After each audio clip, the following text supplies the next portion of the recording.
in which billions of people are struggling. Many are dying because of poverty, and we are fighting over resources is a matter of our mindset. It is not a matter of our physical or material reality or the lack of technological solutions.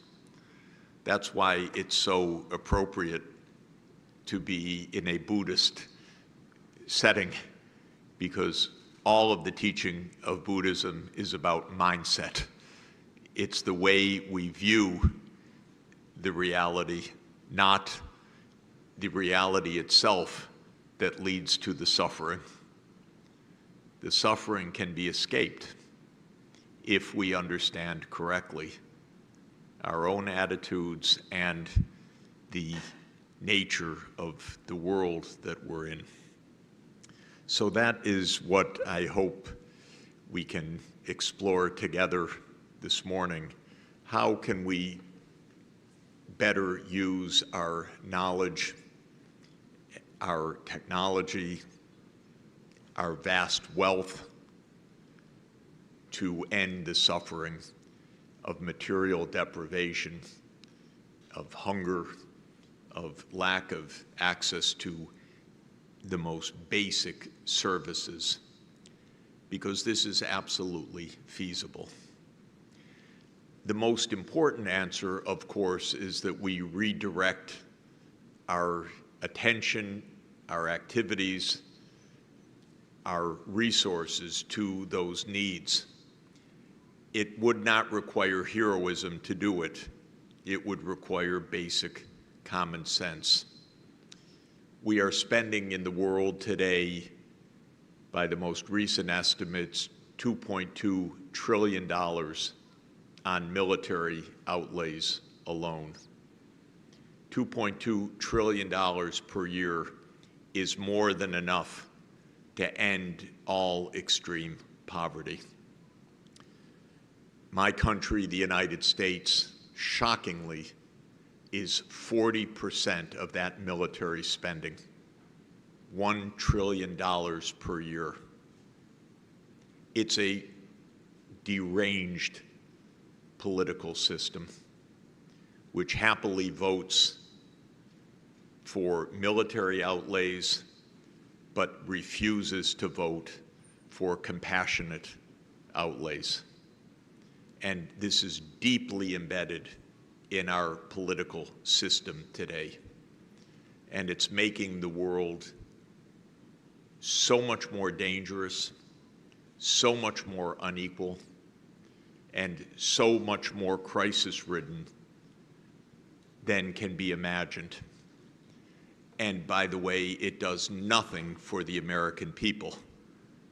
This is not even a case of America exploiting the world. It's America endangering the world and ruining itself at the same time. Our life expectancy in the United States has declined now for the last 9 years. Our life expectancy now is 76 years, lower than in China, much lower than in Taiwan, 9 years behind Japan, and yet we are so rich that this is simply, again, a mindset crisis and translated into institutions that do not function. And in all of that, as our life expectancy has declined for the last 9 years, our Congress has done almost nothing except raise military spending. We call it military spending, we call it defense spending, but it's not defense at all. It's offensive spending.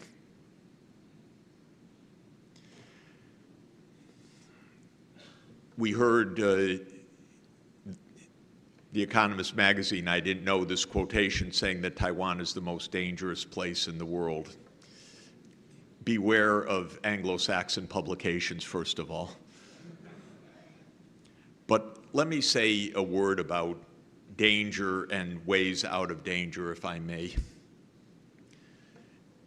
The only place in Central America that is not in violent conflict is the country of Costa Rica.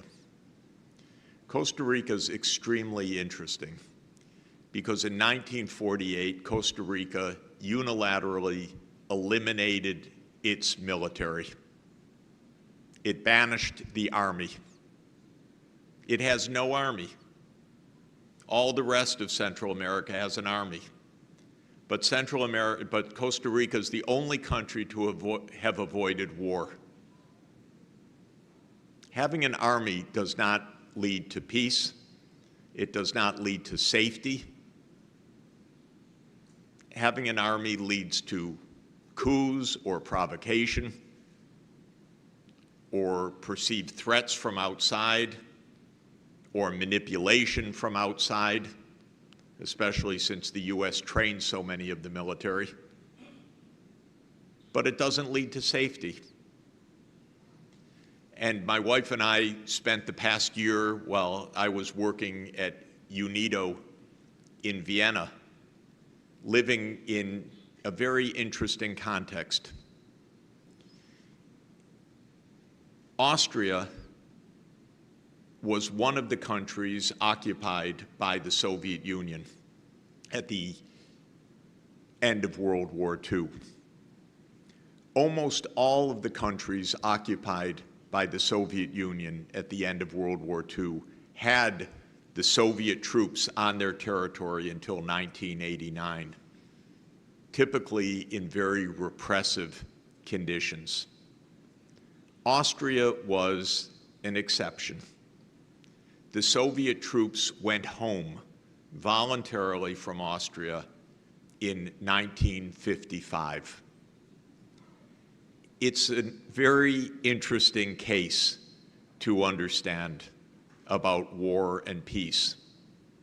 What happened that led the Soviet Union to voluntarily withdraw from Austria and then leave Austria alone for all of the period from 1955 until today?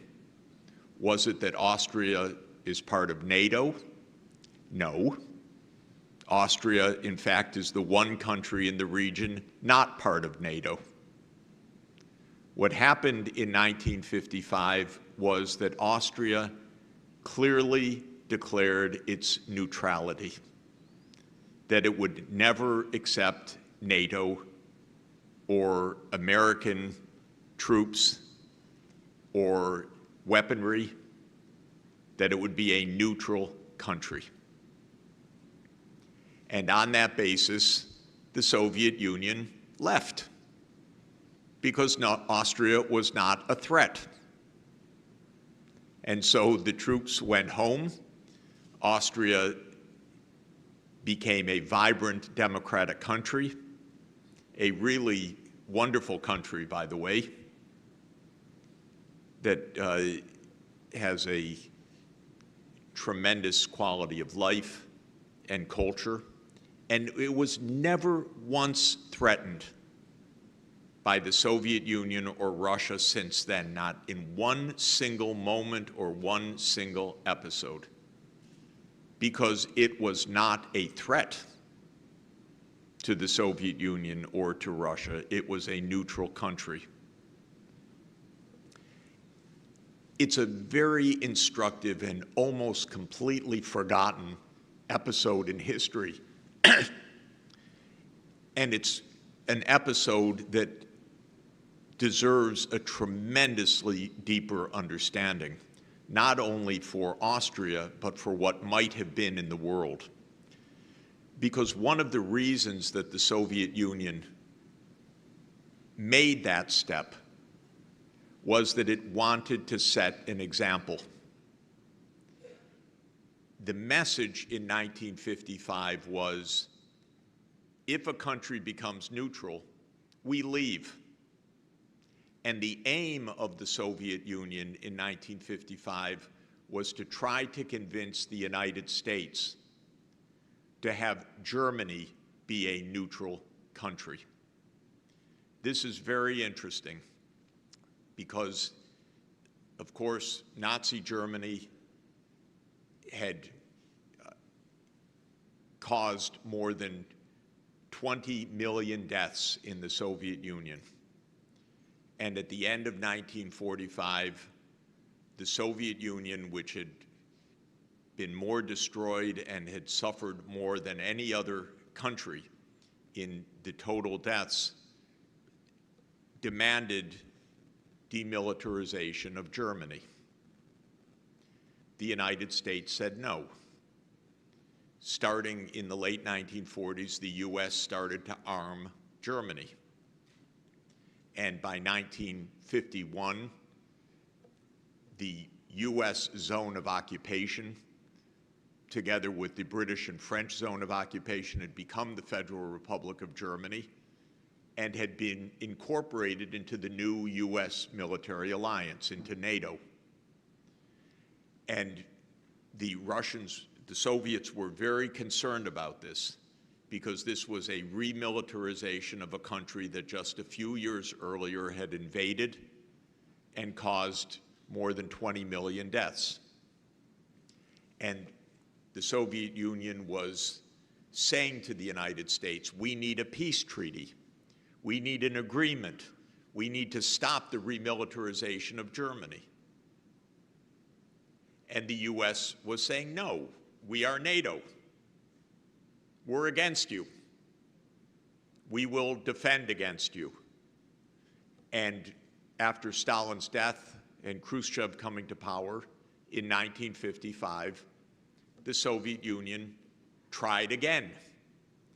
And the Austrian state declared its neutrality, and the Soviet army went home. And the message was, neutralize Germany and we can end the threat to us and we can find a new peace arrangement in Europe. The United States completely rejected the idea, said we will not have a neutral Germany, we'll have a militarized Germany. Our leading diplomat and historian in 1955, our greatest Russia expert, George Kennan,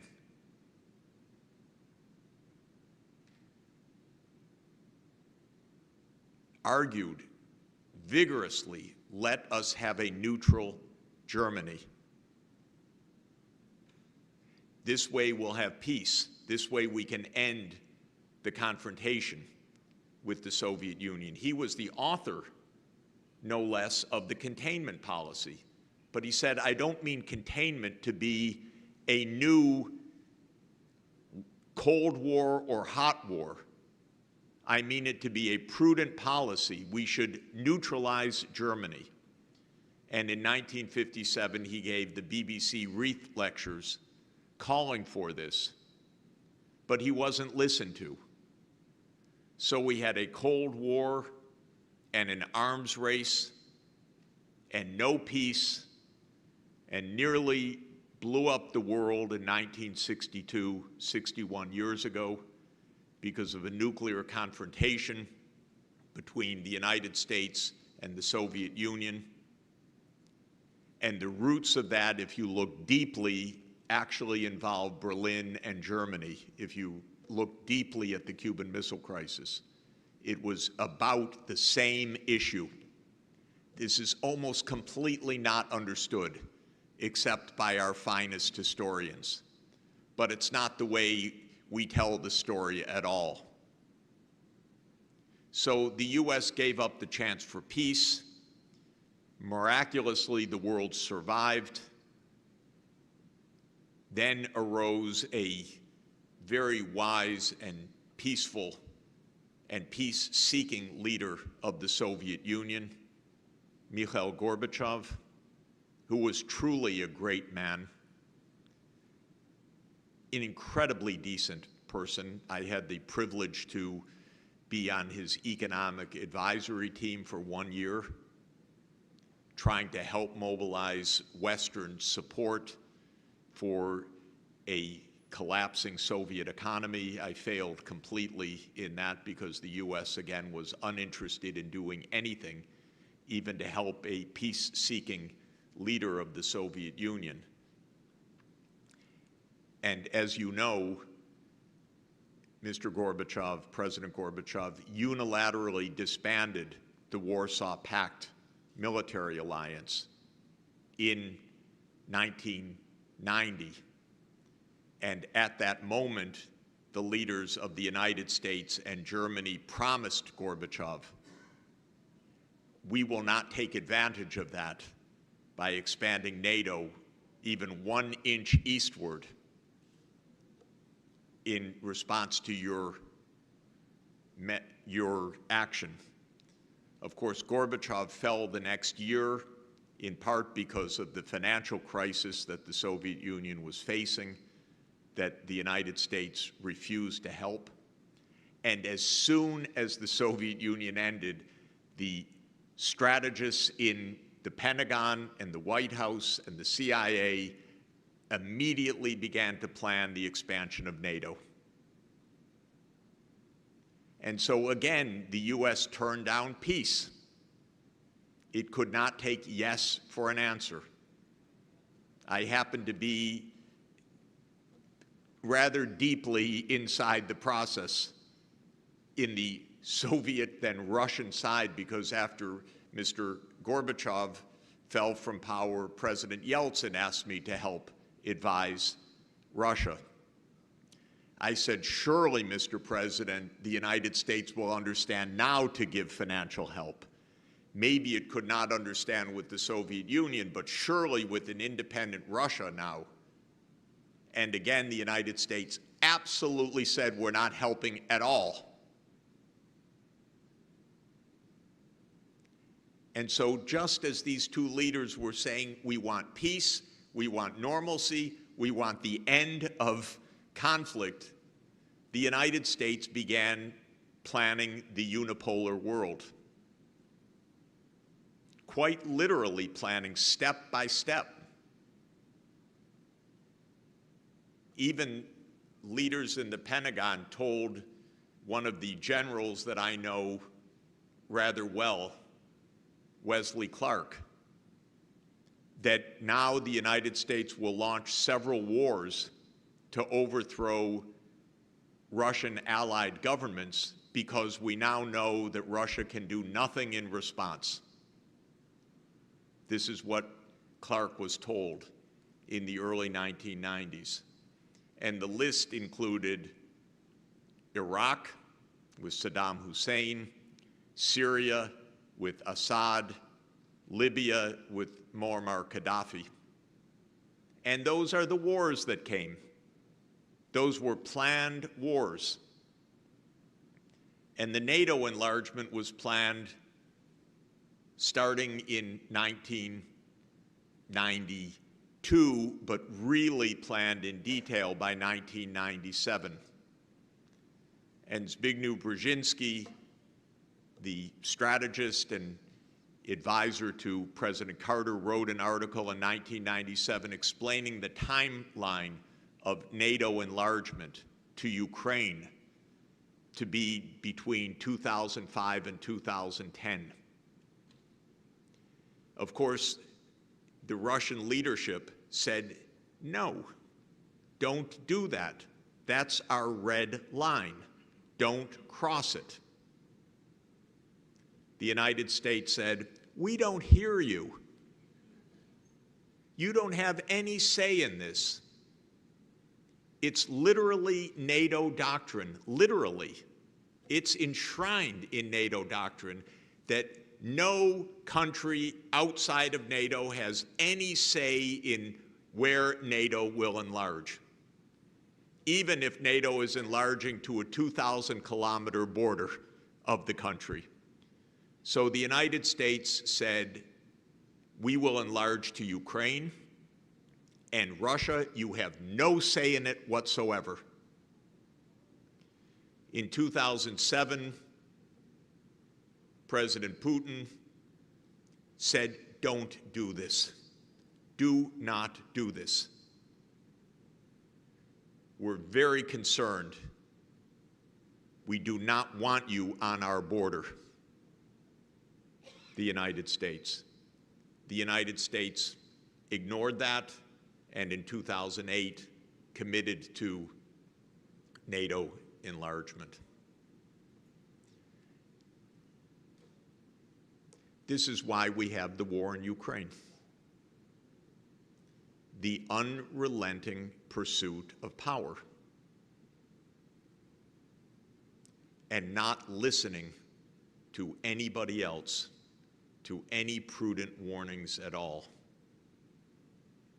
Interestingly, in 2008, the US ambassador to Russia rode a secret cable back to Washington. That ambassador was William Burns. He's now the CIA director. His secret memo got leaked by WikiLeaks, so we got to read it. Because other than leaks, we don't read anything of what the US government really thinks. Everything is secret. And the media are not Storm media. They are USG media. So we read literally nothing but what the US government wants us to read. But this memo was made public by Assange. And the title of the memo is Niet means Niet. And the content of the memo was, it is not just a matter of President Putin, it is every member of the leadership of Russia that opposes NATO enlargement. Pro-Putin, anti-Putin, doesn't matter. All Russian political class does not want NATO on Russia's border. And by the way, I don't blame them for one moment. Who would want NATO on your border? Not I. But it was ignored again. Kennan was ignored, Burns was ignored, Jack Matlock, our US ambassador to the Soviet Union, was ignored. William Perry, our Secretary of Defense, was ignored. The ones that were listened to were Raytheon. They have military establishments in every congressional district. It's jobs, it's money. They pay for all the think tanks on the East Coast. It's big business. Biden has been part of that for more than 30 years. But basically every president is by the time they get there. And so the US could not listen to a red line. And then I won't go through all of the rest of the history because this is not our main topic, but it really is our main topic. In 2014, the US helped to overthrow the last Ukrainian government that just wanted calm, because President Viktor Yanukovych wanted neutrality. He's being pulled by the US on one side. He's being pulled by Russia on the other side. He's trying to keep calm. So he gets the Rada, the Ukrainian parliament, to vote for neutrality. Smart man. Then Europe is saying, you must sign our agreement with us now, now, now. And President Putin saying, no, don't sign. You will divert trade. We are your major trading partner. We have to be part of this trade agreement. And Europe is saying, Russia, you have nothing to do with this. And Russia's saying, yes, but you are making a trade agreement. We already have a trade agreement with Ukraine. We're party to this. No, no, you have nothing to do with this. Because this is a game. This is not honesty. This is not grown-up behavior. And so a protest started when Yanukovych delayed signing the agreement with the European Union. and the U.S. stoked the protest behind the scenes, pouring huge amounts of money into the protest, funding it. I know it. I saw it with my own eyes, by the way. Leading American NGOs working side by side with the government, pouring in vast money for that protest. Not saying we don't want to interfere, directly leading the protest. And then a violent overthrow of the government, and the new government came in and said, we want NATO. And then the United States said, we'll make you safe. We'll give you lots of armaments. You'll be perfectly safe. And so the U.S. started a mass sale of arms to Ukraine, guaranteed to destroy the country. Absolutely. Clear as could be. They did it. They absolutely destroyed the country. Because at the end of 2021, President Putin made one last try, stop NATO enlargement. And on December 17th, 2021, he put on the table a draft U.S.-Russia security agreement. And he had some very important correct points.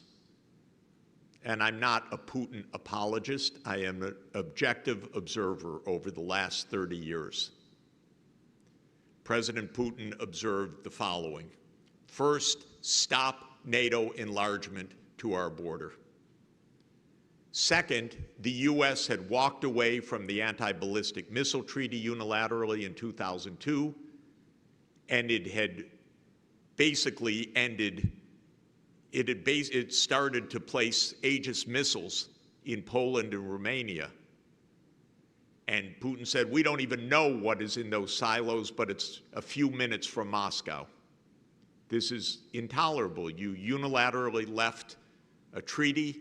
Now we are vulnerable. The United States said, we don't negotiate with you. And in January 2022, the U.S. gave a formal reply to Putin. And the formal reply is, NATO enlargement is none of your business. Literally, that is U.S. policy. It's none of your business. Not that we will sit down and discuss, negotiate, try to understand your security concerns. It's none of your business. I actually called the White House on December 30th, 2021, and spoke to one of the top officials, not to the president, and begged them, negotiate, avoid a war. No, no, Jeffrey, we don't have to negotiate. It's not really about NATO, I was told. I said, if it's not about NATO, say that NATO won't enlarge. No, no, we can't do that. And on February 21st, 2022, Russia Security Council met. President Putin asked Foreign Minister Lavrov, give a report of the status of your discussions with the Americans. Lavrov responded that we have received a firm reply of no negotiation over NATO. We have tried, Mr. President, but we did not succeed. The U.S. will not engage in negotiations. And 3 days later, the special military operation took place. Since then, hundreds of thousands of Ukrainians are killed. 10 million have fled the country. The economic collapse is probably more than 50%. Ukraine is losing around 1,000 soldiers every day, killed or seriously wounded right now. This so-called offensive or counteroffensive is a death trap. And the U.S. knows it, but we have a presidential election coming up, so we can't quite say it, because that might be embarrassing for the president. And so Ukraine is told, keep throwing your soldiers 1,000 a day to their death or to their permanent disability. And they keep doing it.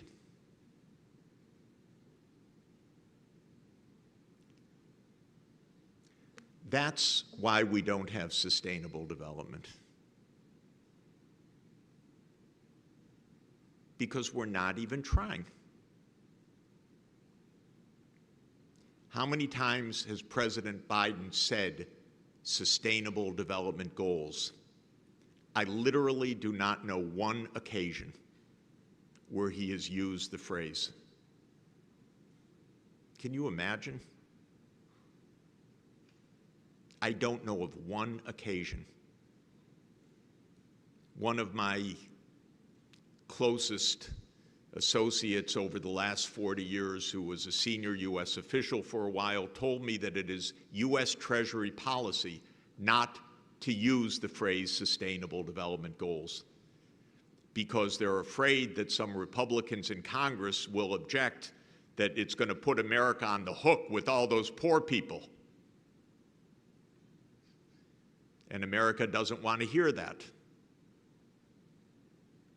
And to give you a real status of the world right now, every country is supposed to have a sustainable development goal plan.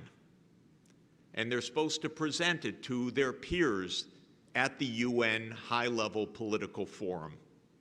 And each year, 30 to 40 countries present their plans to the delegates. There are 193 UN member states, and 188 of them have made their plans known to the others. These are called voluntary national reviews, VNRs. 5 countries, only 5 in the whole UN, have not made sustainable development goal plans. They are South Sudan, which has been in nonstop war, Haiti, which is in complete disaster, Yemen, which has been in nonstop war, Myanmar, which has been in nonstop conflict, and one more, the United States of America. Those are the 5. This is why we don't have sustainable development. As an economist, I've taken a particular view of this issue over the last 30 years as I came to understand it, starting in the early 1990s. And that is that for some of the things that poor people need, their governments simply cannot afford to provide them out of their own resources. So we need a world that has compassion, that provides some of the things that the poorest of the poor cannot provide on their own. And so starting around 30 years ago, I have been advocating basically nonstop that there should be more financial flows from the rich to the poor, so that children in poor countries can go to school, so that they can be immunized, so that they can have a dose of anti-malarial medicine if they have a bout of malaria, and so on. And a lot of what I've done for 30 years is basic arithmetic. Thank goodness for Excel spreadsheets. I have multiplied the number of poor people by the cost of interventions, and I have shown that that amount is very small, but it's larger than the budget of the government of the impoverished country. So I have said, here is a gap, and we should fill the gap. It's not ingenious work. It's so simple that it should be absolutely the most basic exercise that any institution involved in sustainable development makes. Now, I want to explain two interesting facts about these calculations, beyond the fact that they show that a country like Niger, which just had a coup a couple of days ago, could never afford to have all its kids in school, given the impoverishment that it finds itself in right now. Maybe in 30 years it could, but right now it needs help. But here are two interesting facts. One is the IMF never uses such a calculation to decide how to address Niger or another low-income country in its actual budget programming. In other words, when the finance minister of Niger comes and the income in that country is a few $100s per person per year, and half the kids are not in school, and only 10% of the population has access to electricity, and so on, the finance minister comes to the IMF, and the IMF says, well, you have this much money, so learn to live with it, or die with it. Oh, you would like to have electricity? That's a privilege. Don't expect it. And that's literally, well, they don't say it that way. They just say, be careful, be prudent. Don't spend more than you have. Not, we will help you to find the financing. So that's one part of the story. The other part of the story is interesting for right now. In the last 2 years, I've been advising the Secretary General, Antonio Guterres, and the Deputy Secretary General, Amina Mohammed of the United Nations, on what is the size of this financing gap and how could it be mobilized. And one basic part of the answer is the official banks that we established decades ago, like the African Development Bank, or the Inter-American Development Bank, or the Asian Development Bank, need to be operating at a much larger scale, because you have the needs and you have the current scale of operation, so the scale should be increased. And on that basis, Secretary General Guterres called for what we called an SDG stimulus, a financial stimulus to help close the gap of what is needed to be spent versus what is available for spending. Very straightforward. And it would involve the rich countries as a group putting in something like $100 billion a year. For the United States, $20 billion a year, for example. Now, we're a $25 trillion economy. So $20 billion is rounding error. It's not even noticeable. $250 billion is 1% of GDP. $25 billion is 0.1 of 1% of GDP. So this is 0.08 of 1% of GDP. You know what the United States just said last week? It said, we don't think it's timely to increase the capital of the multilateral development banks. Translation. The President of the United States does not want to say a word about this because maybe Congress would object and say you're wasting U.S. taxpayer money on poor people. Maybe the rich would have to pay a little bit more in tax, but that's impossible because the rich finance the whole political system. And so the U.S. says it's not timely. For who? For the people who don't have enough to eat today? For the child who's not in school today? Who's it not timely for? It's not timely for the American plutocracy. That's all.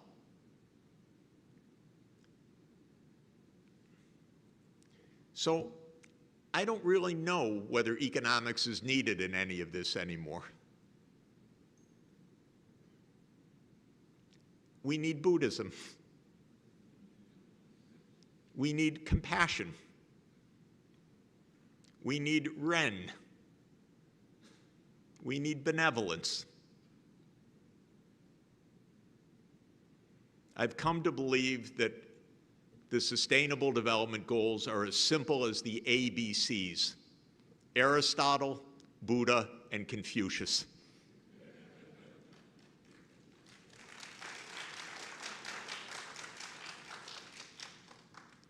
Aristotle, by the way, who's my favorite philosopher because I know him well, he is at the core of the glorious side of the Western philosophical tradition,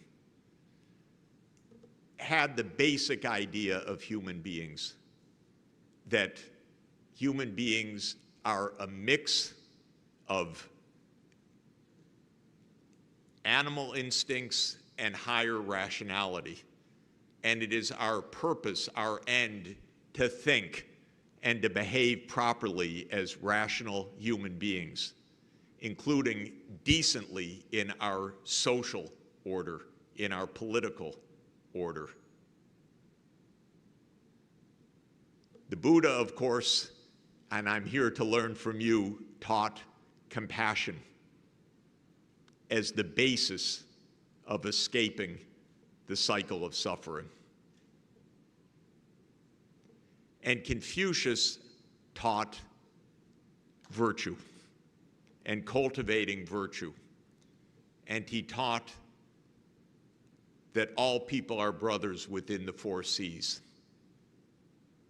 that this is one humanity and one world. If we abide by the ABCs, we will achieve sustainable development. Thank you very much. Good afternoon to everybody. And the noise may be coming from my area. It's 6 a.m. where I am in Athens. So I'm in a cafeteria, which is very nicely allowing me to have the video now. And I hope that I can be heard. I want to thank you for inviting me and thank SHAPE for its leadership. And I just had the privilege to listen to Alison Brainovsky and Chung-In Moon. And these are brilliant statements that we've all been treated with. Absolutely insightful. I absolutely agree with all that has been said. The world has gone mad, but especially the Anglo-Saxon world, I'm afraid. I don't know whether there is any sense at all in our little English-speaking corner of the world. I'm, of course, speaking of the United States, UK, Canada, Australia, and New Zealand. There's something profoundly disheartening about the politics of our countries right now. The deep madness, I'm afraid, is British imperial thinking taken over by the United States. My country, the US, is unrecognizable now compared even to 20 or 30 years ago. I'm not sure, to tell you the truth, who runs the country. I do not believe it is the President of the United States right now. We are run by generals, by our security establishment. The public is privy to nothing. The lies that are told about foreign policy are daily and pervasive by a mainstream media that I can barely listen to or read anymore. The New York Times, Washington Post, Wall Street Journal, and the main television outlets are 100% repeating government propaganda by the day and it's almost impossible to break through. What is this about? Well, as you've heard, it's about a madness of the United States to keep U.S. hegemony, militarized, dominated by the thinking of generals who are mediocre intellects, personally greedy, and without any sense, because their only modus operandi is to make war. And then cheerled by Britain, which is unfortunately in my adult life increasingly pathetic in being a cheerleader for the United States for this hegemony and for war. Whatever the US says, Britain will say it 10 times more enthusiastically. And it could not love more the war in Ukraine, which is the great second Crimean War for the British media and for the British political leadership. Now, how Australia and New Zealand fall for this idiocy is really a deep question for you, because people should know better, but I'm afraid that it is the Five Eyes and the security establishment that tell the politicians, to the extent that the politicians are involved in this, well, this is how we have to do it. This is our security state. And I don't think our politicians necessarily have much role in this. By the way, the public has no role at all in US foreign policy, at all. We have no debate, no discussion, no deliberation, no debates over voting the 113 billion, but in fact much more money spent on the Ukraine war so far. There's not been an hour of organized debate, even in the Congress, on this, much less in the public. But my guess is that your security establishment is really the driver of this. And then they explain to the Prime Minister and to the others, this is the utmost national security, and this is what America has told us, and let me explain what we're seeing. And of course, you cannot divulge this to the broader public, but this is at the essence of the struggle for survival in the world. Everything I see myself, I'm 43 years in this activity as an economic advisor all over the world, is nonsense.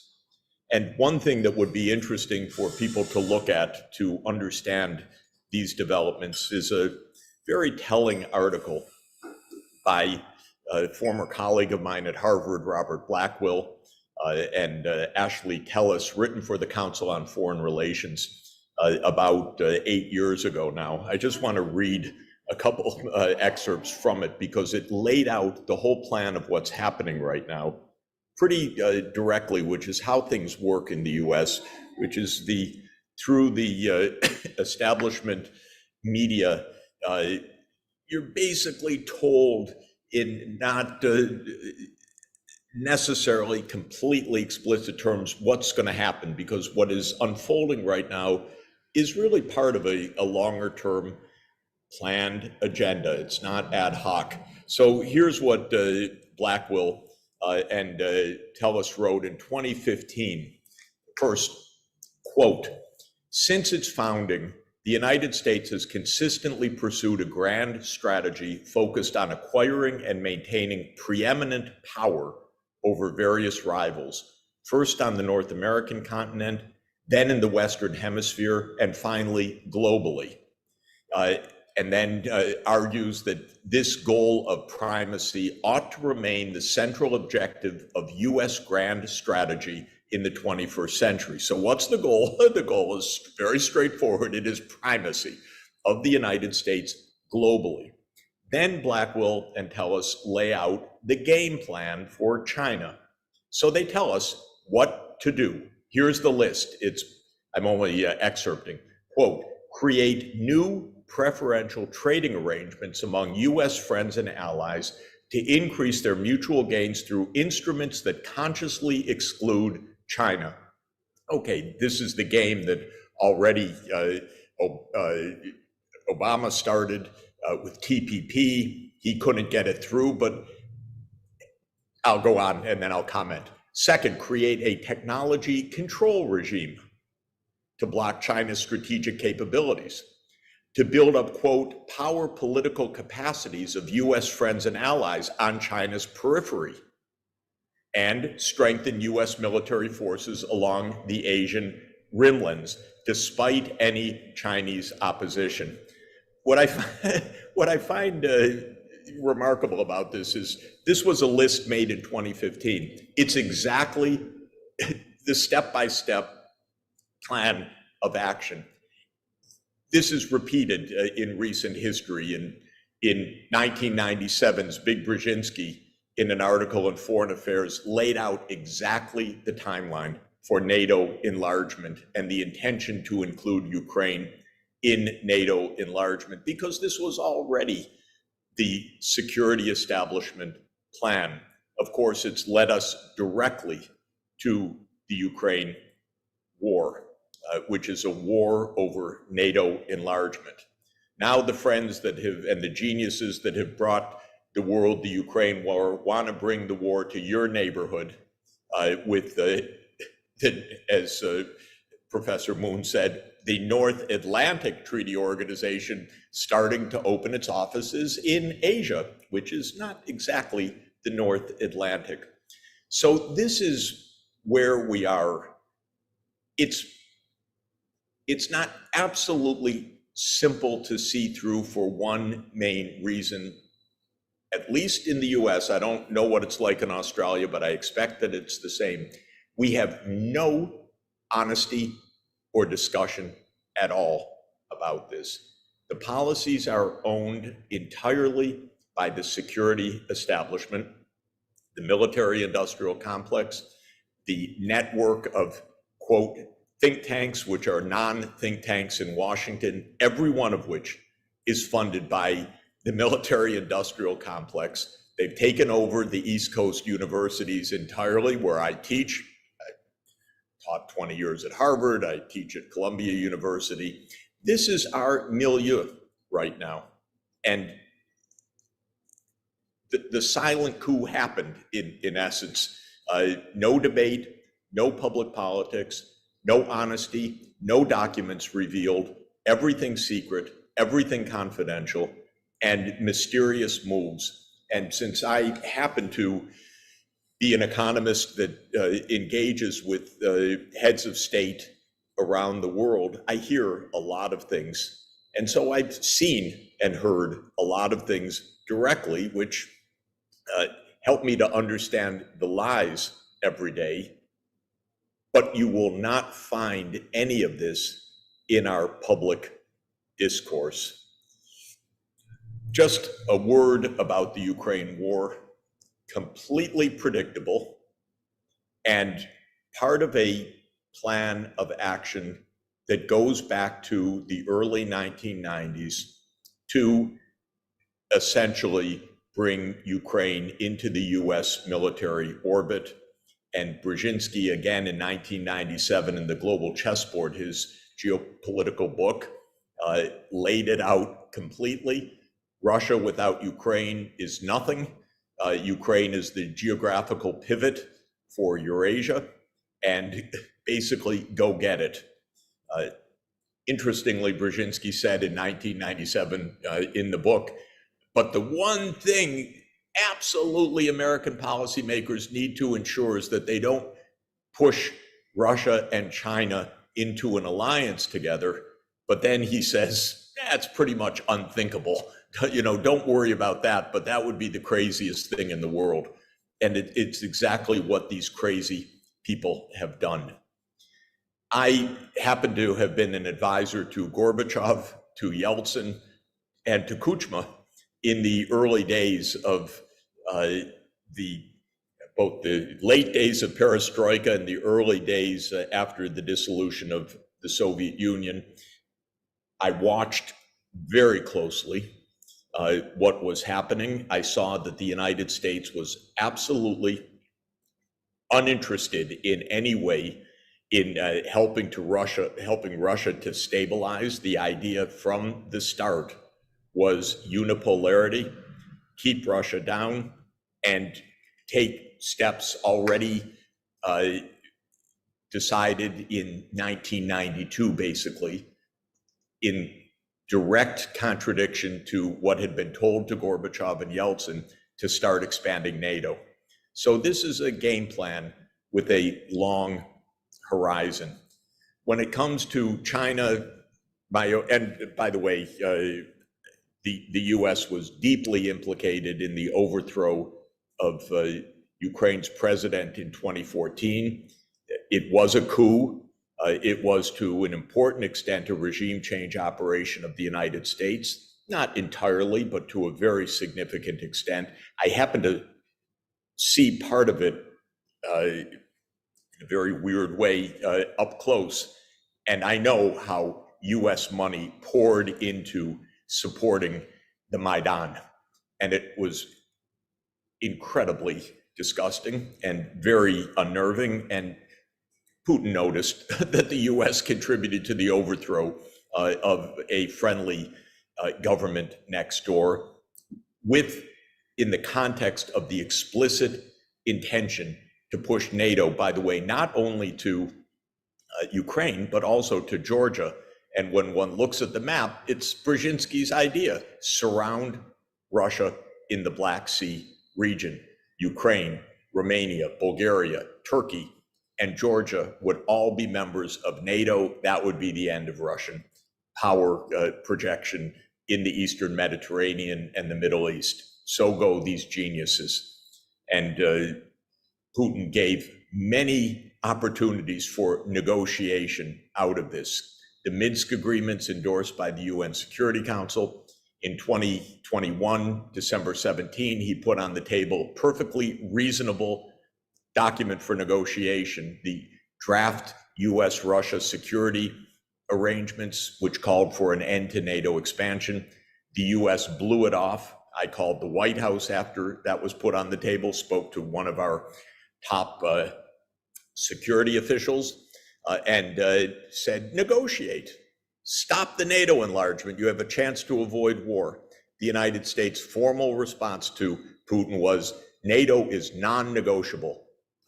This is something only between the US and Ukraine, and Russia has no say in NATO enlargement to Ukraine. It's a mind-boggling way to pursue foreign affairs because it is a direct road to war. As you know, I hope everybody understands, this war in Ukraine was close to ending in March 2022 with a negotiated agreement a month after Russia invaded on February 24th, with an agreement between Ukraine and Russia that the United States stopped because the US said, fight on, don't negotiate, don't accept neutrality.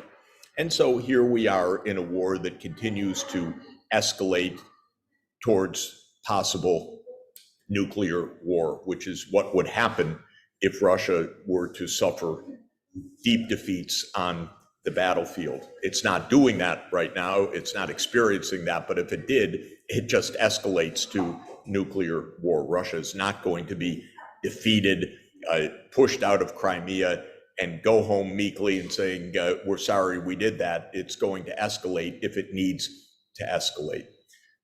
So we are right now in a spiral that is extremely dangerous. Japan plays utterly into this. And Australia, it's so sad to watch Australia in a accepting to be used in this reckless way, to pay a fortune to be used in this reckless and provocative way. And US actions, by and large, till now, with very few exceptions, US actions are putting us on a path to war with China in the same way that US actions did in Ukraine. Only this war, well, either war could end everything.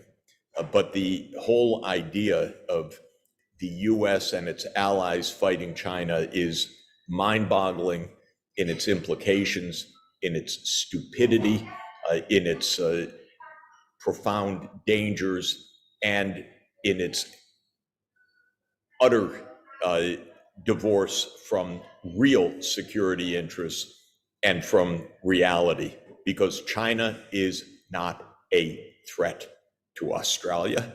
It is not a threat to the world. And last time I looked, correct me because there's some experts in the room, many more than I, but I don't know of a single overseas Chinese invasion in its history, by the way, other than on the borders. I don't know in its whole history, except when the Mongols briefly ruled China and tried to invade Japan. Other than the Mongol invasion, defeated by a typhoon, other than that, I don't know of another single case in 2,200 years of Chinese statecraft. So this is not exactly at the top of my worry list. This is what worries me about the world is a deeply neurotic United States that aims to be number one, that can't be number one in the way that it self-believes to be number one, that has a pathetic, and I'm sorry to use the term, but it is pathetic, cheerleader in London every day saying how wonderful it is. Empire is great. You should go try it. We love it. Jeffrey, yeah, I'm going to stop here. Sorry to go on and on, but let me just, if I could, 1 minute to say what should be done. The war in Ukraine could end the day after Biden steps up and says NATO will not enlarge to Ukraine. Believe it. The basis for negotiation has been there for 20 years and rejected by the US. Second, the idea of opening NATO offices in Asia is mind-boggling in its risk and its stupidity. And please tell the Japanese, stop this. It's reckless. Third, the US approach to Taiwan, except in a glimmer of reality of Blinken last month, is profoundly dangerous, provocative, and deliberately so. Fourth, what is needed is regional dialogue in Asia, among Asians and among the Asia Pacific. And fifth, use RCEP, because RCEP is actually the correct concept for the region, to bring together China, Korea, Japan, ASEAN, Australia, and New Zealand in a coherent framework, especially around the climate challenge, energy policy, trade policy, investment policy, would do a world of good, not only for the 15 in the Asia Pacific, but for the entire world. Sorry to have run on so long and to ramble, but it's so important what SHAPE is doing. You're completely on the right track, and all best wishes to your efforts. It's so good to hear some wisdom coming from Europe, because unfortunately the dominant discourse in Europe is like the dominant discourse in the United States these days, which is war all the time. And I've always counted on Europe to be smarter than the US on these matters, because the US makes so many of these awful, unnecessary wars.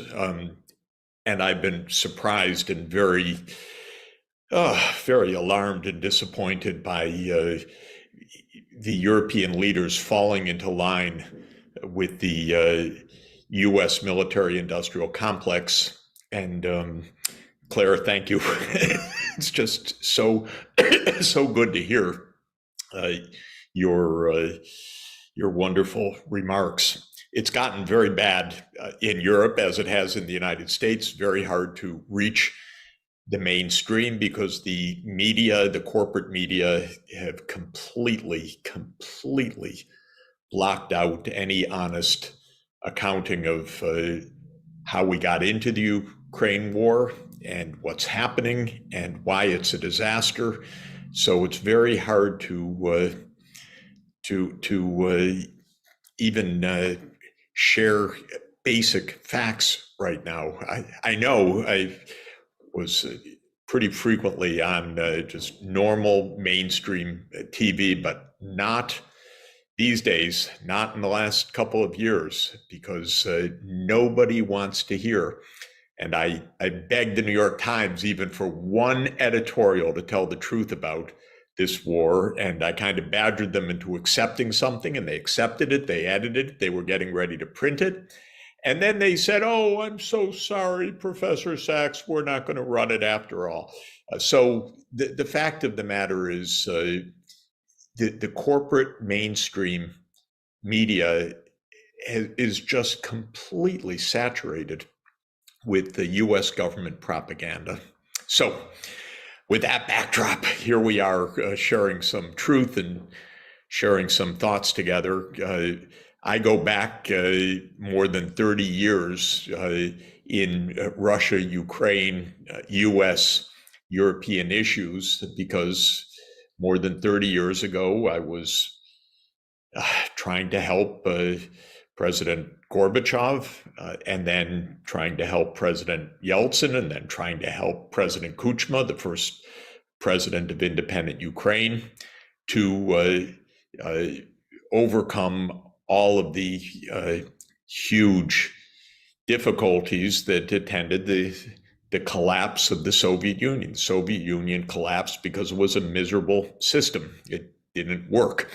And Gorbachev knew it, and he wanted a normal society with normal relations with the US, and he wanted a common European home, and I loved the man for it.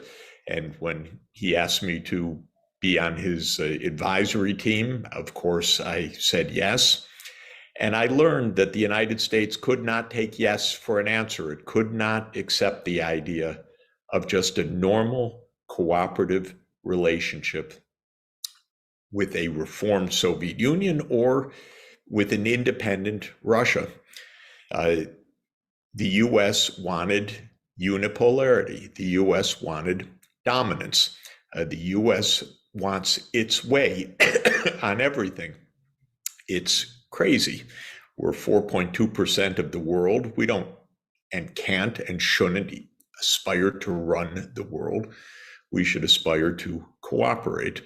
Well, I saw firsthand in a very painful few years that the US doesn't like cooperation. First, it was the Bush senior administration. Well, that was Cheney and Wolfowitz and Rumsfeld, the neocons of the day.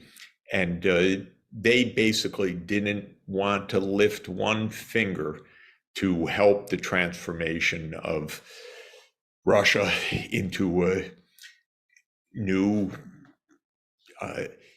independent state that was peacefully integrated with its neighbors. Of course, they told lies. Gorbachev unilaterally said that he would disband the Soviet military alliance, the Warsaw Pact. And James Baker III, our Secretary of State at the time, and Hans-Dietrich Genscher, the foreign minister of Germany, ran to Gorbachev. If you do this, we will absolutely not take advantage of the Soviet Union. We will absolutely not move NATO into where the Warsaw Pact is right now. We will not move NATO 1 inch eastward. And there's a massive, wonderful archive of material with this promise repeated many times to Gorbachev by the Germans, by the US, by the Secretary General of NATO himself to a visiting Russian delegation. Well, turned out all to be lies, because as soon as the Soviet Union dissolved at the end of 1991, the neocons started planning the expansion of NATO, because they couldn't take yes for an answer that we should just have peace and cooperation. They needed the expansion. And who championed the expansion? Of course, the military-industrial complex led the lobbying. And it's not even subtle. The Raytheon top lobbyist was the head of the committee for the expansion of NATO. Well, duh. This was money. We can sell weapons. We can expand our military bases. We can expand our military budget. And of course, these neocons had the idea that they would make several wars of choice. They actually decided that already in the 1990s, that there would be several wars of choice because there was no one to oppose it. So the US could depose all of the governments that were still aligned with Russia. That means the Syrian government, the Libyan government, the Saddam Hussein, and so forth. And they would find whatever excuse, whatever lies, whatever alleged provocations to launch wars of choice. And of course, we know that this happened. But the real origin of the Ukraine war was this relentless NATO march eastward, despite the core promises that were made and the core common sense, by the way, not just the promises. Why provoke Russia? And when Clinton actually started the machinery of NATO enlargement, his own Secretary of Defense, William Perry, thought about resigning in protest because he thought it was such a terrible idea that this would just lead to a new Cold War, just at the time that relations were being normalized. And our top diplomats knew this. They understood this. Jack Matlock, the US ambassador to the Soviet Union, said, don't expand NATO. You said no, and it's only going to provoke. Excuse me. Oh, God, I get choked up over this. George Kennan, our top historian diplomat, the person who invented containment, that concept of the 1940s, he never wanted to be militarized in this way. And he absolutely said, this is the biggest mistake imaginable to start expanding NATO. Well, I watched a lot of this pretty close up.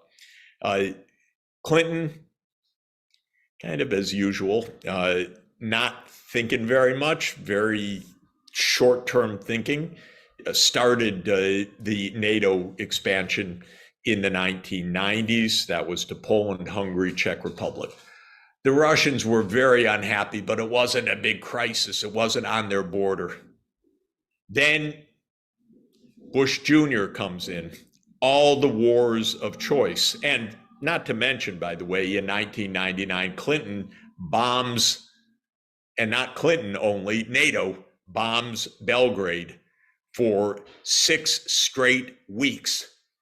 Not exactly to Russia's liking, absolutely horrible.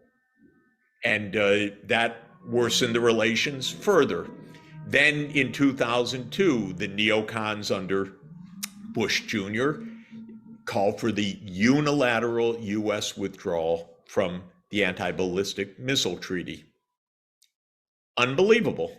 The Russians said, stop, don't do this. This puts us in a threat. This destabilizes the nuclear deterrence, which is our basis for just peacefully being able to trust each other and keeping on a path of denuclearization. Well, the US unilaterally withdraws and starts planning for placing missiles near Russia. And the Aegis missiles go into Poland and Romania within the next decade. Well, the Russians are really getting pretty upset about this. And then George W. expands NATO to 7 more countries in 2007. The 3 Baltic states, Romania, Bulgaria, Slovakia, and Slovenia. And Putin goes to the Munich Security Summit in 2007 and says, come on, stop. You promised not 1 inch eastward, and now it's 10 countries you've expanded to. So the US, in its infinite wisdom as usual, what does it do? The next year, George W. Bush Jr., with, by the way, our US ambassador to NATO, Victoria Nuland. I hope that name rings a bell. She's currently our Deputy Secretary of State. They call for NATO to enlarge further. And where?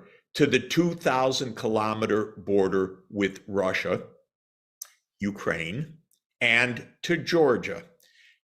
Georgia, not the state, Georgia, the country, on the eastern edge of the Black Sea. Look at a map, it ain't a North Atlantic country. But what it is a plan to surround Russia in the Black Sea. Because the idea was, and it was a very premeditated US idea, that with NATO enlargement, NATO would be in Ukraine, Romania, Bulgaria, Turkey, and Georgia, completely surrounding Russia in the Black Sea.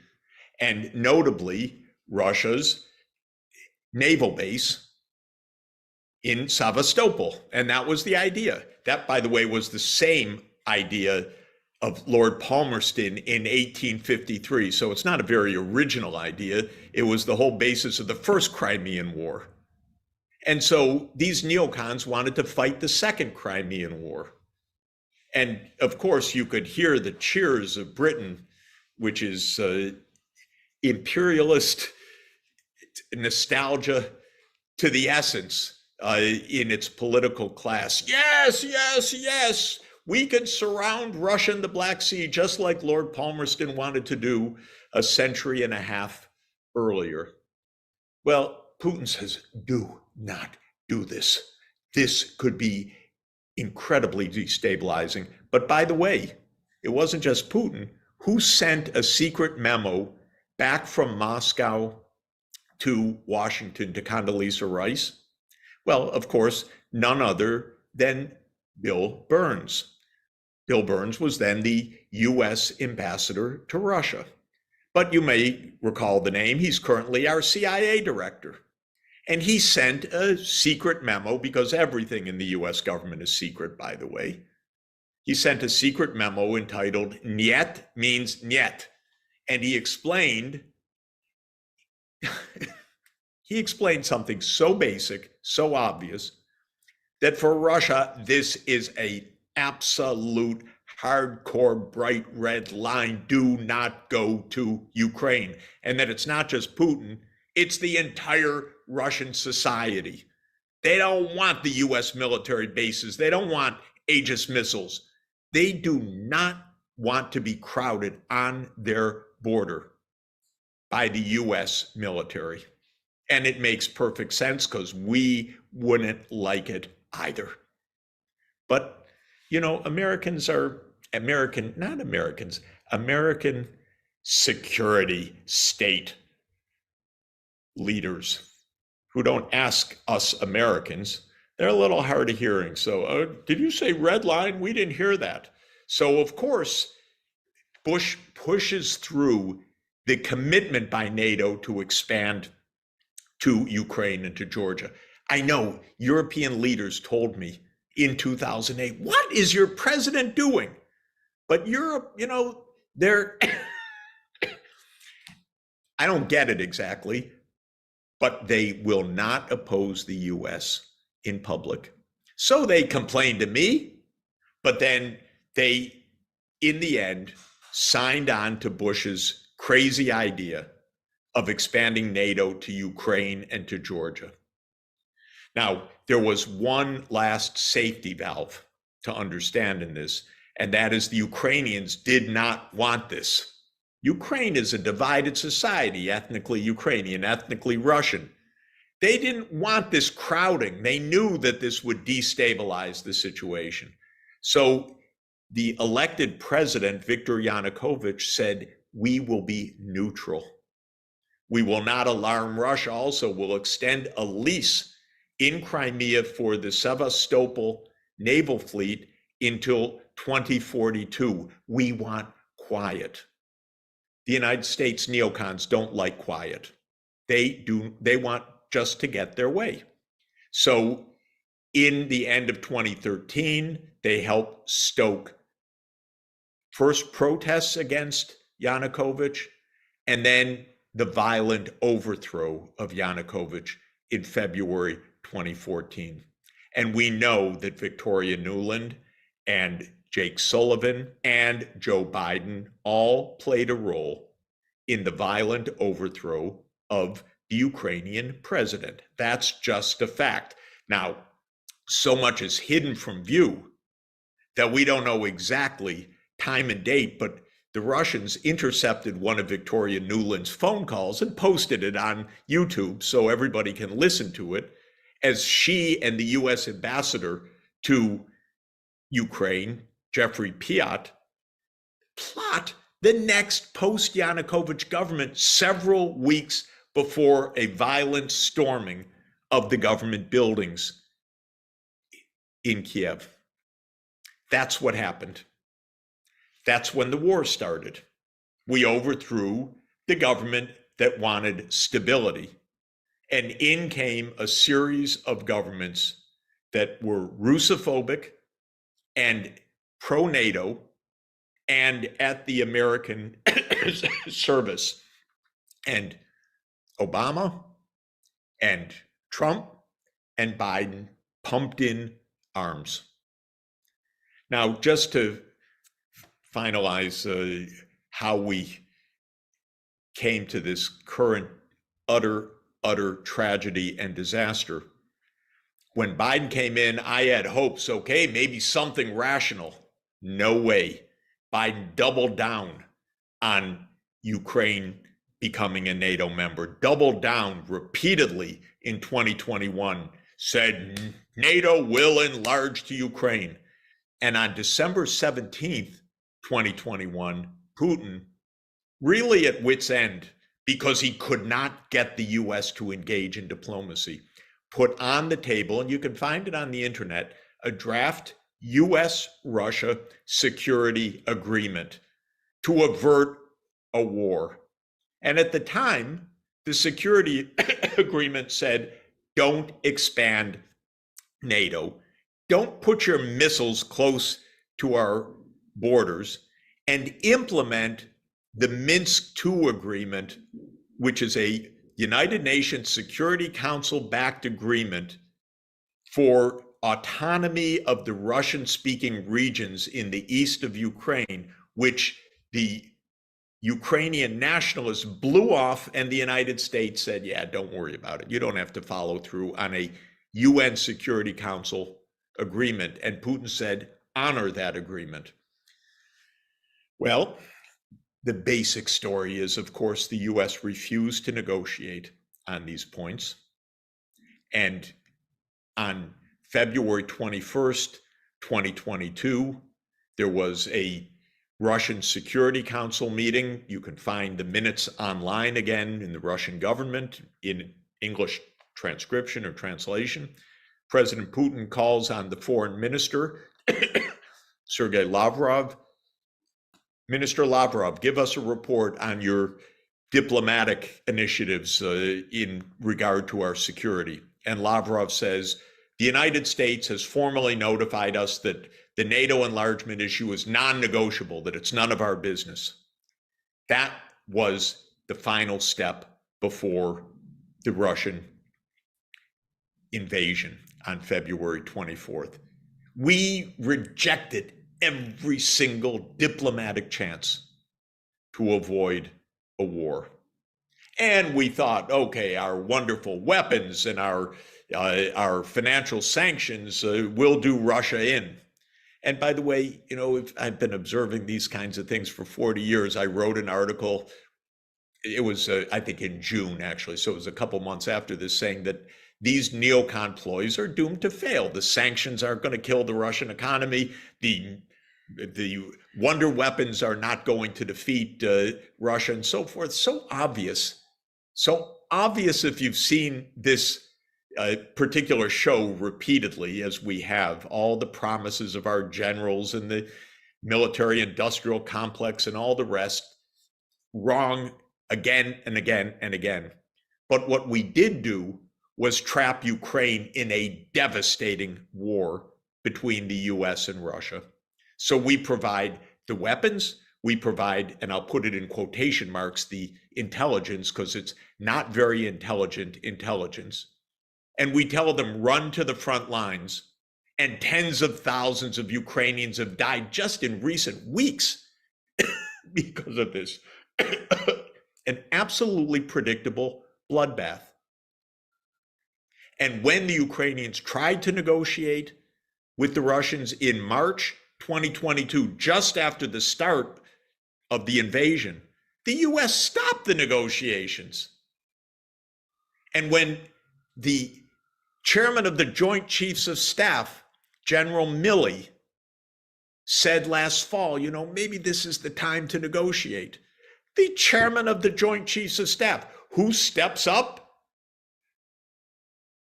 Secretary Nuland, the endless neocon. Doesn't matter whether she's working for Cheney, whether she's working for Hillary, whether she's working for Biden, she's the perpetual neocon. She says, no, the time's not right for negotiations. What is the subtext of that? Well, a lot more Ukrainians have to die. And that's where we are right now. And this administration doesn't know what to do because all its great plans backfired, but Biden doesn't want to look weak. He's, facing an election next year. So as usual, they just tell the Ukrainians, just keep running into the Russian lines. Just keep dying. It is the cliche, fight to the last Ukrainian. And we even have senators like Romney say, this is great. What's the problem? No Americans are dying. I'm paraphrasing, but that's basically what Romney says and what a lot of American leaders are saying. Yeah, we could put in $100 billion. What is that among friends in the military industrial complex? Of course, it means a lot to Americans who might care about their sustenance. But what they really think is, if the Ukrainians are ready to die for this, it weakens Russia and so forth. And that's where we are till now. So my conclusion, we could have avoided this war entirely. We could have avoided loss of territory. We could have avoided everything because there was no demand for any of this until the US pushed and pushed and pushed and is tone deaf, can't hear anyone else, doesn't believe anyone has red lines except the United States, and is on the path to do the same thing with Taiwan right now. And that's the war talk. So we're not out of this by any means. We're still in the midst of this neocon-dominated American foreign policy. It's what Kissinger famously said, to be a foe of the United States is dangerous, but to be a friend is fatal. So we embrace our friends like Ukraine to the point of their destruction. And now we're angling or threatening or escalating in our tensions with China for a war over Taiwan. Unbelievable. I was just in Taiwan a couple of weeks ago. What a wonderful and beautiful place, and very successful. And we are stoking a crisis by feeding it with armaments. So sorry to have talked so long, but thank you for being the voices for peace and sanity and rationality in this country. Biden's asked for another 20+ billion. This is our moment to say, stop it already. Your reelection actually, Mr. Biden, doesn't count compared to the lives you are wasting, the tens of thousands who will die because you don't want an embarrassment on your watch. It's not going to help your campaign to be in a war next year. Nobody wants this in the United States. We don't like this. This is dangerous.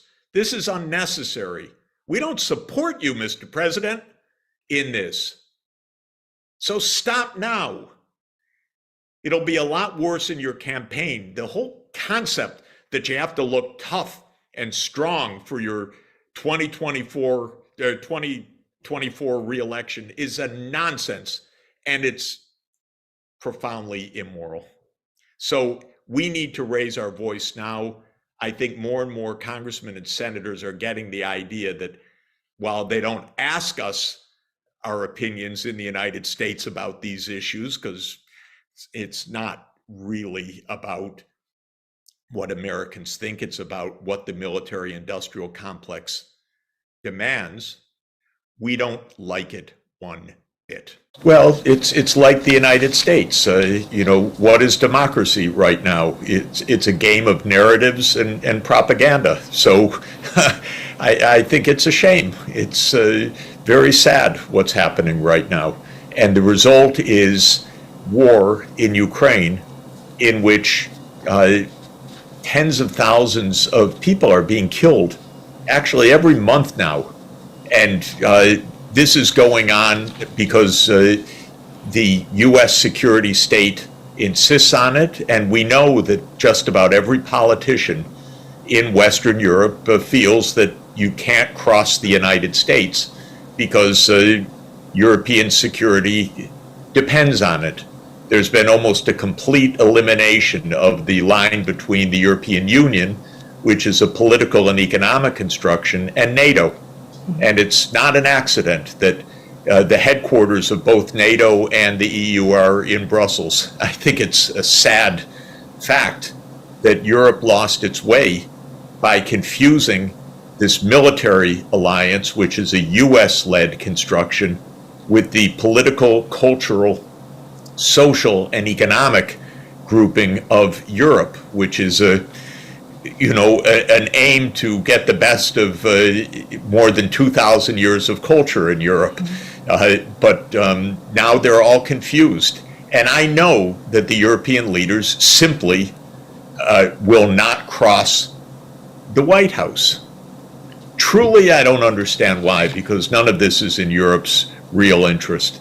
And many European leaders know better, but they're not talking. And what's happening in the media in Slovakia is happening all over the regions dominated by the U.S. And people are afraid. People are afraid of the United States government. People are afraid of the security state.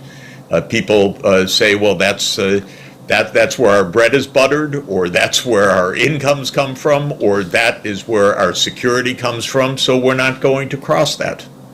But it's terrible, because if people would understand recent history, what is this U.S. security state? It's the one that brought 20 years of destruction to Afghanistan. It's the one that brought the Iraq War. It's the one that destabilized Syria. It's the one that destabilized Libya. And it's the one that destabilized Ukraine, by the way. So people should see it with their own eyes. It's too bad. I want my country to do better, but I would have expected other countries to look at the facts as they are.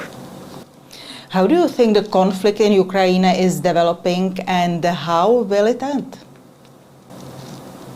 Well, I think Ukraine is getting destroyed.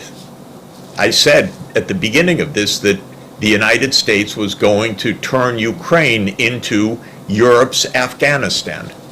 What did I mean by that? The United States went into Afghanistan in 1979. President Carter ordered the CIA to start funding the jihadists to try to overthrow the Afghan government. That was 44 years ago. And look at the result. The U.S. turned Afghanistan into a 40-year battlefield. And then one day it just left, because that's also the U.S. way. Same happened in Vietnam and in many other places. The whole thing with the U.S. is plenty of weapons, but as long as the U.S. isn't fighting there, they're content to keep sending weapons and keep having bloodshed. What's sad is that the Ukrainians are, for some reason, party to this.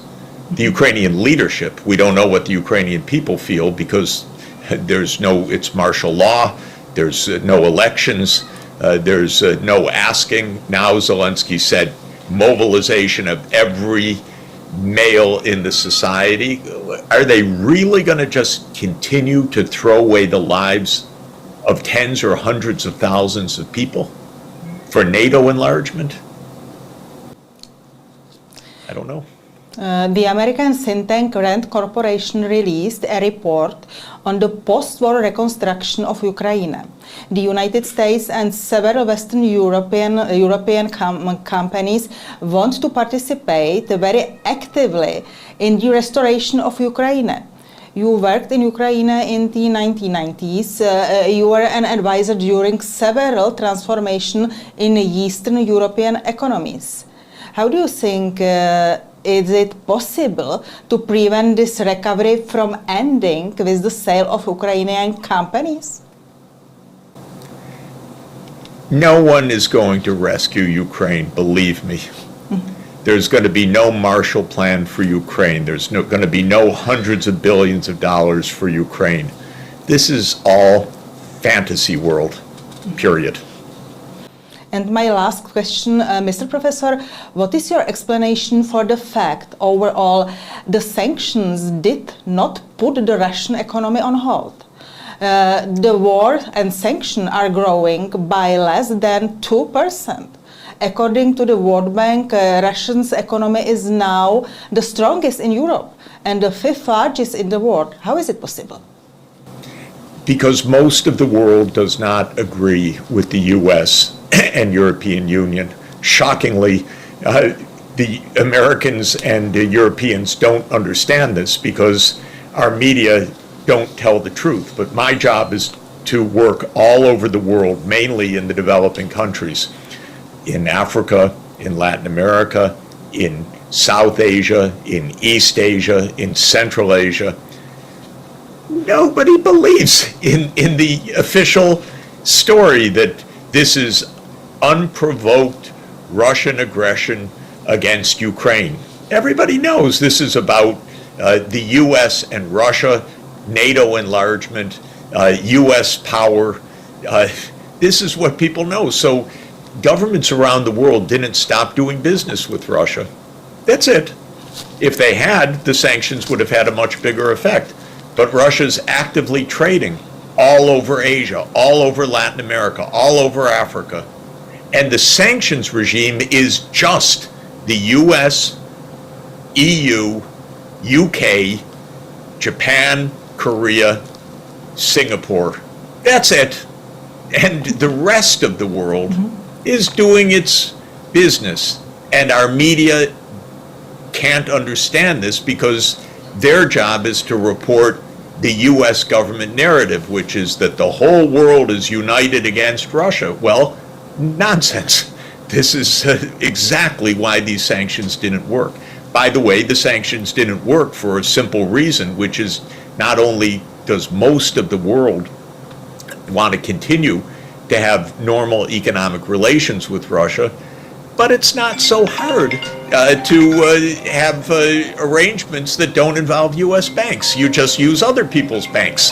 That's the story. And so settling in rubles or settling in renminbi or settling in some other currency is not rocket science. It's just if you're not a friend of the United States, keep your money out of U.S. dollars because they may take the money away. That's the lesson. And so Russia's now dealing in non-dollar transactions. For the last 3 years, you are being consulted because of the COVID, because of the Ukraine war, etc. But predominantly you are an economist, yes? So we would like to take advantage of your economist knowledge. And you quite often mention that there's the de-dollarization threat, that it's clear that the de-dollarization will happen. So the question is, especially in the terms of huge United States inner debt, what will be the causes of de-dollarization for the United States, and what are the causes of de-dollarization for the Western economics which are closely joined, which really depend on the United States economy? I think there are two different issues for people to understand. One is the so-called real economy, what different parts of the world produce, the technologies that they have, the trade in goods and services, the innovations. And the second is the financial side, how transactions are made, in which currency, in which institutions, banks, or through the internet, and so forth. And the point that I'm making broadly is that on the second dimension, the role of the dollar will diminish over time for two main reasons. One is that it's not safe for any country that is not in good foreign relations with the United States to keep its reserves in dollars, because the U.S. has basically militarized the dollar. If you're an enemy of the United States, the U.S. will confiscate your foreign exchange reserves in Venezuela, in Iran, in Afghanistan, in Russia. So the United States didn't say, oh, we protect the property rights, we may have disagreements, but we protect the property. Quite the contrary. The United States said, we're freezing all of Russia's financial assets. And not just that, quite interestingly, if you're a friend of Putin, whatever that means, I don't know what that means in a court of law, but we're going to take your apartments, we'll take your financial assets, we'll freeze your bank accounts. It's really amazing to me because the United States is supposed to be the place that protects property rights. So the first thing is that lots of governments, especially the governments not friendly with the United States, are trying to find a different way to settle transactions, and they're smart to do so. The second thing that's happening is that the normal way in general of settling transactions, which is through banks, is going to diminish because of digital currencies, because of the ability to have central bank digital currencies. I think this will make a big difference. It's only at the beginning, so it's a little bit hard to say the timing, but I do believe that there will be direct settlements using basically central bank direct settlement mechanisms rather than going through commercial banks, which is much more laborious. But we went through banks for hundreds of years because that was the only alternative. Now with the internet and with all of the paraphernalia around digital finance, we can do it in a much more efficient way.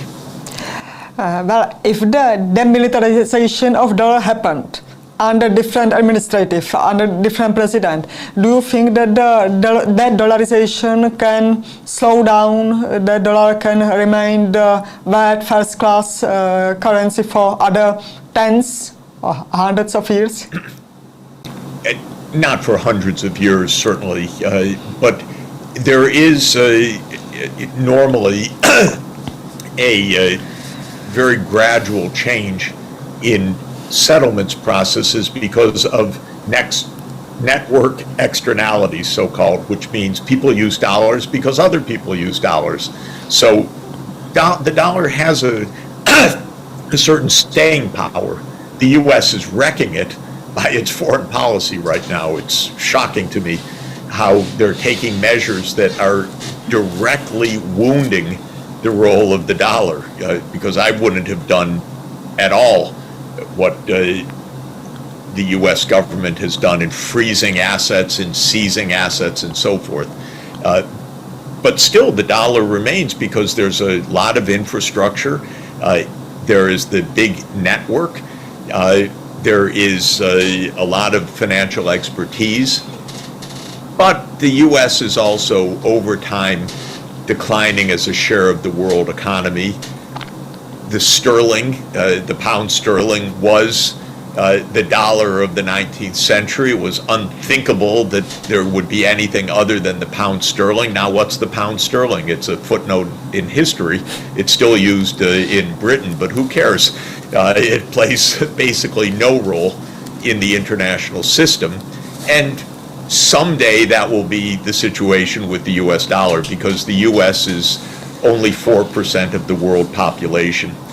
So it can't really be the center of the world the way that American strategists want it to be and believe it to be. But the dollar could remain for quite a while, not on our current policy though. Well, let's discuss the BRIC, because BRIC, and it's nearly forgotten right now, was created as the toy, as the mental toy of Western academics. First of all, it used to be just an acronym in 2001. But now it's emancipated, it's strong, it seems to be the new economic integration, and there are some discussions about the enlargement of that. So first of all, do you think that Western academics really intend to create this very self-confidence integration? And secondly, do you think that it can be really enlarged unless it was harmed by the enlargement? Originally, the BRICS was the idea that, boy, there's a lot of good places to invest in a diversified portfolio because you have these emerging economies and they're growing, they're adopting technologies. So it was a Goldman Sachs invention, not a Jeffrey Sachs invention, but the bank Goldman Sachs. It was basically a reflection of the emergence of the emerging markets. But then it became political.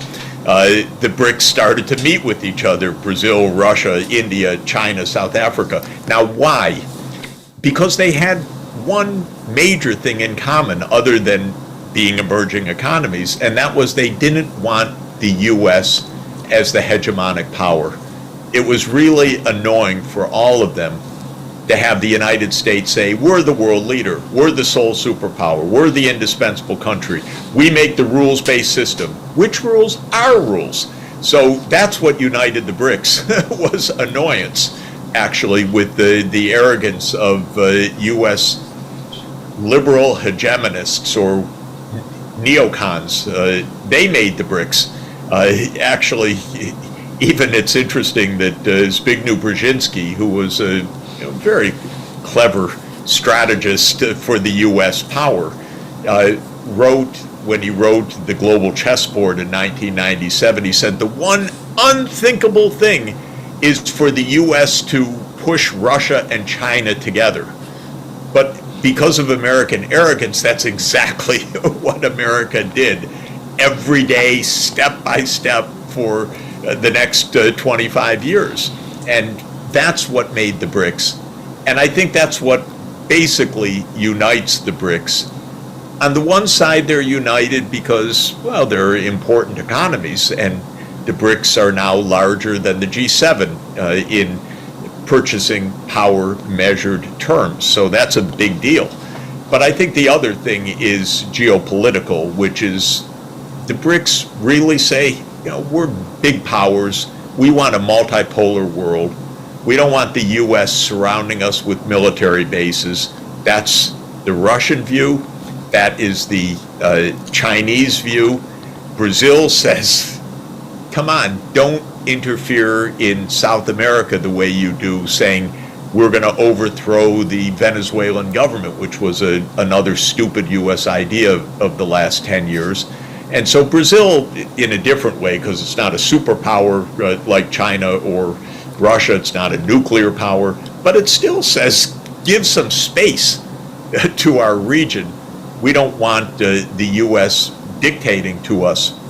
China's quite interesting because China triangulates. I don't mean China, sorry, India. India is quite interesting because India really triangulates. They have their tensions, even border disputes, of course, with between India and China.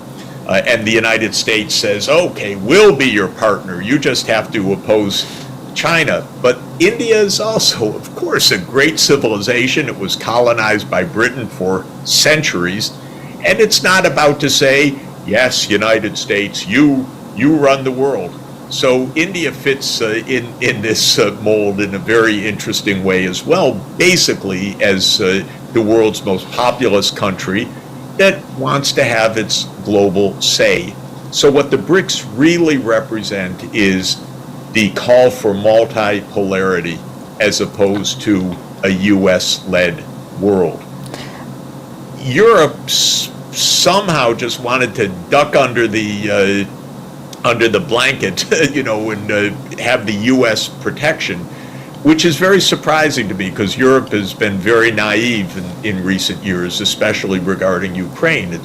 It's accepted huge economic costs without any strategic thinking because the U.S. said so, and we'll see how that evolves.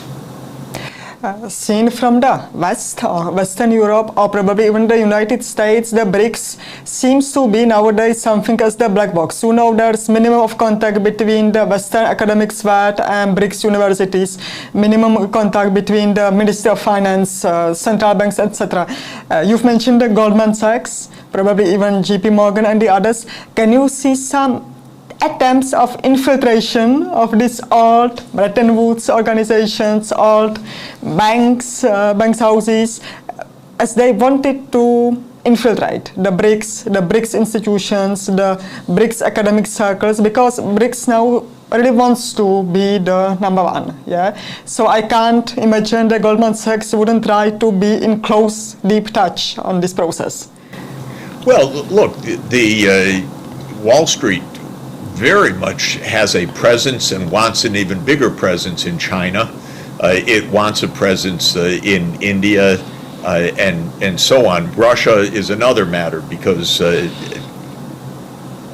stupidly for the moment, all economic connections were lost and cut, which is a shame. I believe they'll come back because you can't just close your eyes and say that a country of 11 time zones and a nuclear superpower doesn't exist, but that's the attitude right now. In fact, there's lots of connection. Where the breakdown is occurring is at the political level. The companies would like to have ongoing normal relations with China, but the United States is saying, no, we have to go into a containment mode. We're going to scrutinize your investments. If a U.S. company invests in China, it's considered unpatriotic or maybe threatening U.S. security. This is the change, really. And there's lots of interchange over the last 30 years between U.S. and Chinese scholars and lots of Chinese students studying in the United States and Europe, but the U.S. is cutting that too. All of this is bad for the U.S. and Europe. All of this fear, protectionism, hostility is an own goal. It's a self-imposed cost, but it comes from this U.S. idea that either we're number one or we're going to fight to stop you from being so powerful, and it's leading to a very tense breakdown of relations that existed and that still exist to an important extent, but are now under a very dark cloud. And so if you have good relations with China, oh, the eyebrows are raised in the United States. What are you doing? Something improper, and so on. And Europe is increasingly playing with this, which is ridiculous because Europe and China are partners in Eurasia. Europe and China have every reason to cooperate with each other, to trade with each other.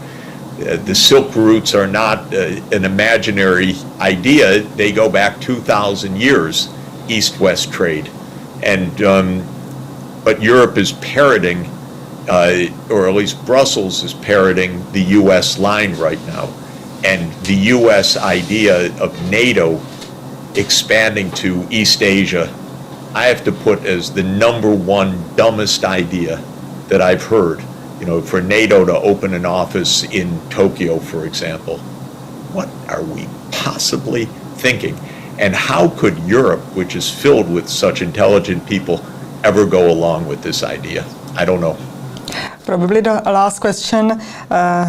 There's a wide discussion about the BRICS currency unit, new currency unit, artificial currency unit. Is there something that the BRICS as the integration can get inspired by Euro, by special drawing rights? Probably how to avoid the mistakes and the deep errors of them.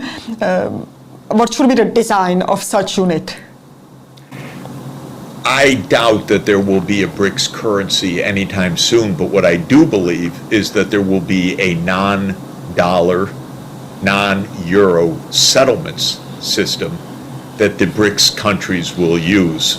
Maybe they'll settle a lot in renminbi, maybe they'll settle in Indian rupees, they will settle some in rubles, they may establish financial institutions with extensive swap lines between the central banks, kind of a quasi-IMF that would help to ensure liquidity among the trading partners within the BRICS and a broader network.